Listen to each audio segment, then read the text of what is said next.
em casa, se cuidando. Lembrando que já foi informado nos grupos, mas vamos reforçar um pouquinho mais o recado. As atividades vocês devem enviar somente para o e-mail dos seus professores. Os e-mails, se caso vocês não acharem lá no Google Class, está na descrição do grupo de vocês do WhatsApp também, tá? Outra coisa, não esqueça de pôr o nome nos comentários aqui no YouTube, porque é a única forma que eu tenho como dar presença para vocês. Não esqueçam disso, porque tem muita gente que está enviando trabalho, porém não está colocando o nome lá no YouTube. Então, como que eu vou adivinhar quem que tá fazendo, quem que não tá?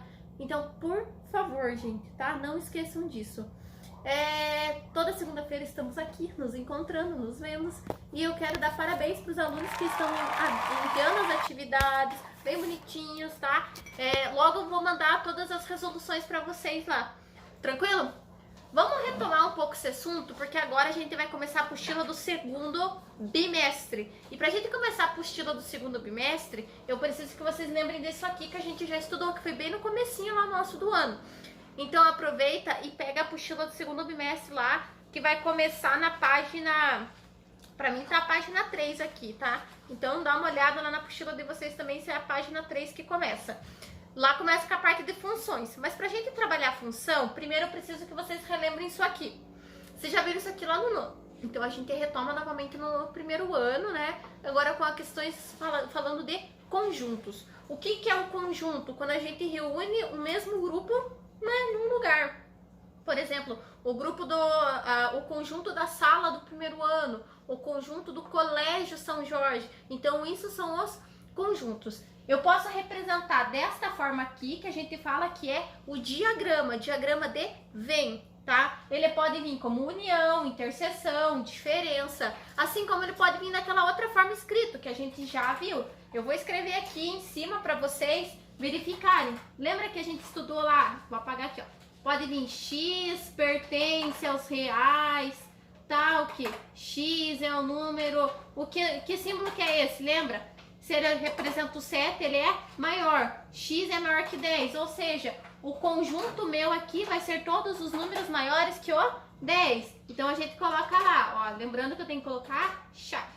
Vai ser 10, 11, 12, 13 e assim por diante. A gente também pode ter essa forma de representação quando a gente está falando de conjunto. Isso aqui vai voltar novamente na parte de função? Sim, novamente a gente vai retomar isso aqui quando a gente entrar ali na parte das funções. Então, os conjuntos, eles podem vir dessas duas formas escritas para vocês nos exercícios. Ele vai vir assim para vocês no vestibular, no PSS, no diagrama de Venn? Não, ele não vai vir escrito assim. Ele vai vir escrito que X pertence aos reais, ou X pertence aos naturais, aos inteiros? Sim, talvez dessa forma ele venha.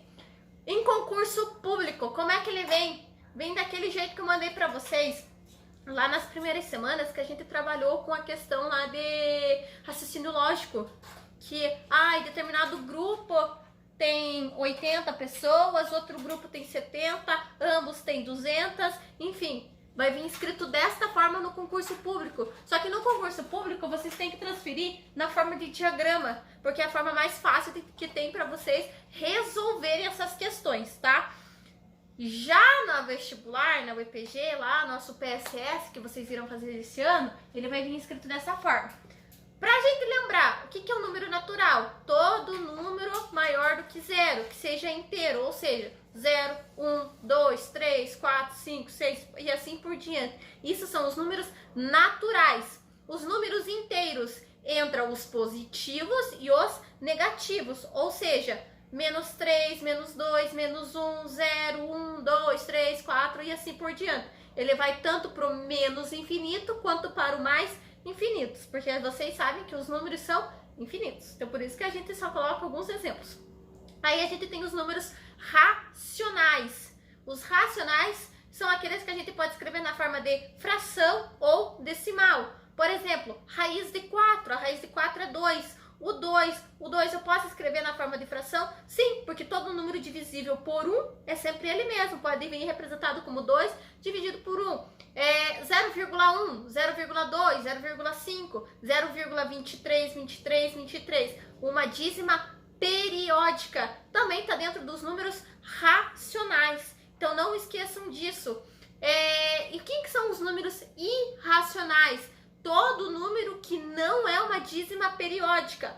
Por exemplo, o pi, o raiz de 2, raiz de 3, raiz de 5, raiz de 6, raiz de 7, raiz de 8 e assim por diante. São as raízes que não dão valores exatos para nós, tá? E o que acontece quando elas não dão valores exatos? Elas não são dízima periódica. Mas o que é uma dízima periódica? A dízima periódica nada mais é quando a gente tem a sequência de números que vão se repetindo. Pode vir assim, 0,1 reticências. Ou pode vir 0,12, 12, 12, 12, 12, 12, 12 e assim por diante. Isso são dízimas periódicas. O que é uma dízima não periódica? Quando os números não se repetem. Você tem vários números. Por exemplo, o pi, se vocês forem pesquisar, ele tem um monte de casas decimais. Se eu não me engano, até hoje já foram estudados 30 casas decimais para o pi. E existe mais? Possivelmente existe mais. E nenhum dos números vai se repetir na sequência. São todos números diferentes. Então, isso é um número irracional, tá? E todos esses conjuntos, naturais, inteiros, racionais e irracionais, estão dentro dos reais, porque são todos números reais, belezinha? Lembraram disso? Se caso vocês não lembrarem, olhem também as nomenclaturas, que a gente já viu isso daí. Porque os naturais representados pela letra N, os inteiros pela letra Z, os racionais pela letra Q e os irracionais pela letra I. Os reais pela letra R. Então, por favor, não esqueçam disso. E dentro disso, a gente acaba estudando união, interseção e a diferença. O que é o conjunto união? Quando a gente une todo mundo, independente de onde ele está. Se ele é um número natural, se ele é inteiro, se ele é racional, irracional, a gente vai unir os conjuntos. Então, não importa a ordem, não importa onde eles estejam. Já a interseção é aqueles elementos que se repetem, ou seja, são os números que se repetem, que ele tem que estar tanto no conjunto A quanto no conjunto B. Então, por isso que a gente fala interseção, números que se repetem. A diferença, se vocês olharem bem, é a subtração. Mas o que é o conjunto diferença? Todo mundo, que você vai aparecer assim, A menos B, ou seja, todos os elementos de A, exceto os elementos de B. Então, eu vou colocar todos os números ou elementos que aparecem no conjunto A. Assim como, se ele vier B menos A, é todo o conjunto B menos o conjunto A. Ou seja, todo o conjunto B, exceto o conjunto A. Então, por isso que eu representei na forma de diagrama, por questão de visualização. Revisando mais essa parte, a gente acaba isso aqui. Acabamos? Cíntia, a gente tem aquela outra representação que a gente viu, bolinha aberta, bolinha fechada. Vocês lembram disso aqui? O que era a bolinha aberta? A bolinha aberta quando aparecer assim, ó, aparecer dessa forma. Então eu vou colocar lá na minha reta numérica, bolinha aberta. Tá aqui, ó, minha bolinha aberta, que eu não pinto. Agora, quando que eu vou pintar? Quando ela vier a bolinha assim, quando ele vier com esse sinalzinho aqui embaixo, que é de igual, aí eu vou pintar. Isso aqui é a bolinha fechada. Aí vocês vão ver se ela vai pro lado direito ou pro lado esquerdo, dependendo do exercício que isso vem descrito. Beleza? Então agora a gente vai entrar na parte das funções. Eu vou escrever aqui e já volto para vocês observarem o que é uma função. Mas já vão pensando aí o que seria uma função. E lembre-se, a gente vai estudar bastante isso, tá? Então presta atenção. Já voltei. Meu Deus, voltei com o quadro cheio já, né? Sim, com o quadro cheio. Vamos começar a parte de função? Primeira coisa, o que é uma função? Pensem comigo, função. Quando a mãe de vocês dá uma função para vocês, ela está esperando que vocês façam algo. Vamos supor assim que a mãe manda vocês arrumarem a cama, que eu acho que a mãe não precisa mais, porque vocês já estão grandes o suficiente para fazer isso sozinhos sem que a mãe peça, né? Mas vamos supor que a mãe pediu até para lavar uma louça. Então a mãe está contando com que vocês lavem a louça, que vocês arrumem a cama. Então a mãe está dependendo de vocês, com a ajuda de vocês. Um outro exemplo de função que eu poderia dar para vocês. Quem foi aluno meu ano passado, a gente começou a estudar isso sobre funções. a gente viu um conceito bem relativo, bem rapidinho assim sobre função. Os meus alunos eu espero que lembrem, porque a gente viu, né, em relação a isso. Não sei os demais alunos que estão novos na sala. Mas enfim, o que era a função que eu falava para vocês? É sempre algo dependendo de outro. Por exemplo, o quilo do pão. O quilo do pão depende do quê? Da quantidade de pães que vocês compram. Né, Renan? Você sabe, né, Renan? Você e seu pai trabalham com essa parte, assim, da padaria, então vocês sabem bem como é que funciona esse negócio, assim. Então é que nem um bolo. Se eu pedir tantos quilos de bolo, o valor que eu vou pagar no final vai ser referente à quantidade de quilos. Sim ou não? Sim. Tá? Então a função nada mais é do que isso, algo depender do outro. Matematicamente falando, a função nada mais é do que a gente ter o quê? A gente pode ter uns gráficos que vocês podem ver, vamos ter produtos cartesianos, vamos ter reta numérica, vamos ter um monte de coisa. Só que a função a gente vai ter um x dependendo do valor do y, ou um a dependendo do b, para a gente descobrir esses valores. Tá, tia, mas como que a gente vai fazer? Pera aí, vamos com calma. Primeira coisa, eu sei que ficou apertadinho aqui, gente, mas presta atenção. Isso aqui é meu gráfico. Eu tenho o eixo X, que tá aqui, e o eixo Y. É sempre dessa forma? Sim. Quem que criou o plano cartesiano? Foi René Descartes. Vocês podem pesquisar, que eu vou deixar isso como forma de trabalho para vocês. Quem fez o plano cartesiano, por que surgiu um plano cartesiano, então isso vai ficar como um trabalhinho para vocês. Quem foi aluno no ano passado já fez esse trabalho, então é só lembrar o que vocês fizeram e me entregaram. Mas enfim, lembrando, eixo X a gente chama de abscissa, eixo Y a gente chama de ordenada. Quando a gente fala de par ordenado, eu vou colocar assim, X e Y, ou seja, sempre vai vir primeiro os valores de X e depois vem os valores do Y, tá? Então é isso que a gente fala de pares ordenados, sempre em ordem alfabética, pensem assim, tá? Que é mais fácil. Lembrando que quando eu falo de plano cartesiano, eu falo dos meus gráficos, a origem é sempre o ponto 0. Aqui eu tenho 4 pontos com o grau de 90, então eu tenho 90 graus nos 4 pontos, ok? O que vocês vão fazer? Vocês vão colocar os pontos, 1, 2, 3, 4, 5, enfim, assim por diante. E pra cá eu vou colocar menos 1, menos 2, menos 3, menos 4, tá? Todo mundo que vem pra cá, ó. Até derrubei a minha régua. Tá até nervosa que eu fiquei, se vocês não souberem disso. Mas brincadeira, gente. Pra cima é todo número positivo, pra baixo é todo número negativo. Então por isso que a gente fala que esse zero é o ponto inicial do nosso gráfico, onde ele vai determinar os pontos positivos e negativos, ok? Isso é a primeira coisa que a gente tem que lembrar. Esse aqui, lembram que eu tenho o meu gráfico, ele é dividido em 4 partes. Positiva, positivo e negativo, os negativos, negativo e positivo. Pouco difícil de vocês visualizarem, mas isso está na apostila de vocês na página 4, tá? Aqui eu tenho o primeiro quadrante, segundo quadrante, terceiro quadrante e quarto quadrante. Sentido anti-horário, tá? Por isso que a gente vem desta forma aqui, beleza?